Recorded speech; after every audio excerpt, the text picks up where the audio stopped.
Cyndee, how long have you been in real estate? A little over 9 years now. Yeah. And you started, what initially got you into it? So early on, I wanted to own real estate. Mm-hmm. That was always my goal in life, is to invest in real estate. And so I actually moved out when I was 17. Bought my first home when I was 21. And a lot of people are complaining about rates and stuff now. When I bought my home in the early 80s, my interest rate was 13%. So that's how I got into real estate. I just, for some reason, always wanted to invest in real estate. So initially, I was doing flips for myself, and that's kind of what led me into getting in the business for doing real estate for others. Yeah, you were successful with it. Yeah, and you've been successful.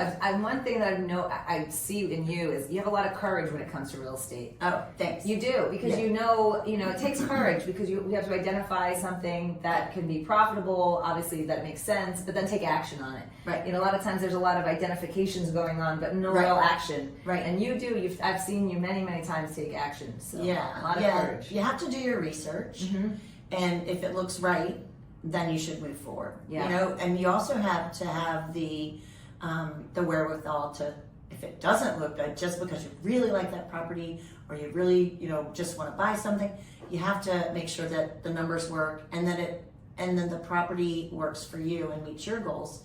And sometimes you have to let them go, which that's also hard. Not just acting on them, but knowing when not to act on them. Right.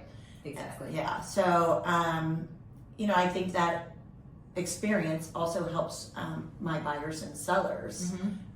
By having that experience myself, I can actually help them look at whether a property will meet their goals, right, or they should move on. Exactly. Yes, a very successful person in real estate many, many years ago told me sometimes the best deal you do is the one you don't do. Yeah. Oh, that's a very good way to put it. Exactly. Yeah. That's having the fortitude and understanding. Yeah. And of course, having a real estate agent, because I say it all the time, real estate agents are not created equal. And it's not just about our commission and how much you're paying them.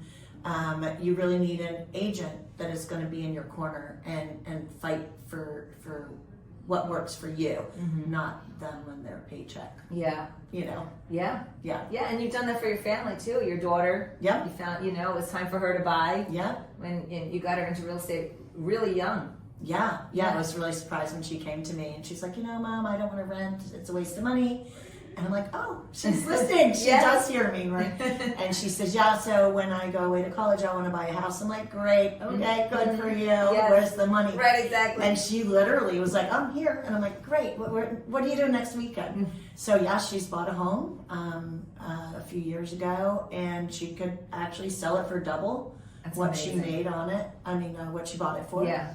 And I've helped several of my nieces and buy homes, their first homes. Yeah. So. Yes, I've been fortunate to work with a lot of your family. Yes. Thank you. Thank you. Yeah. It's good to have a partner that you can trust with your family and friends and your deals, your business. Yeah. Not just my family, but my business in general.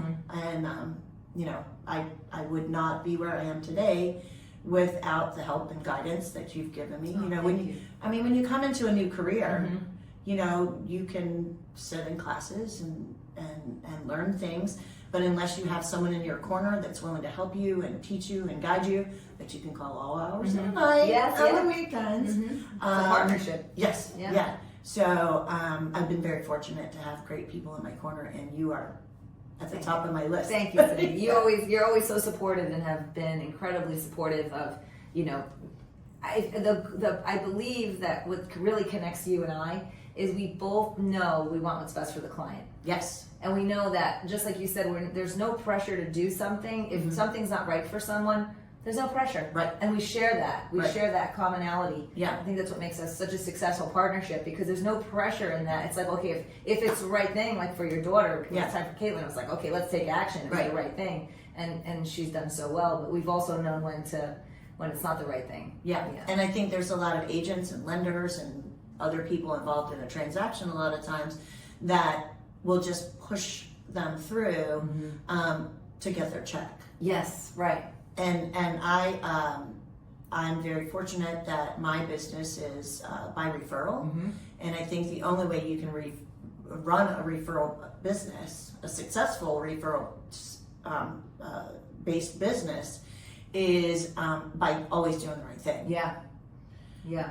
You know, because clients will know. You get them into a house, and we talk about this a lot with especially in Florida, with interest rates and with insurance. You know, we have to set them up for success and let them know, look, you know, rates are based on this year. Mm-hmm. And I think a lot of lenders and a lot of agents don't give them that advice, and then next year they're in trouble because their insurance has gone up or their taxes weren't what they were expecting. Mm-hmm. And you know, sometimes we have to let our people know this is not a good move for you because of X, Yeah. Y, and Z. Right, exactly. Yeah, and there's been several clients that you know, I've told them, look, this is probably not the right deal for you. Yeah. Which meant that I had to continue showing them homes, Mm-hmm. and I had to continue, you know, doing more work. But in the long run, that's what was right for my Yeah. client. Yeah. I mean, it's housing.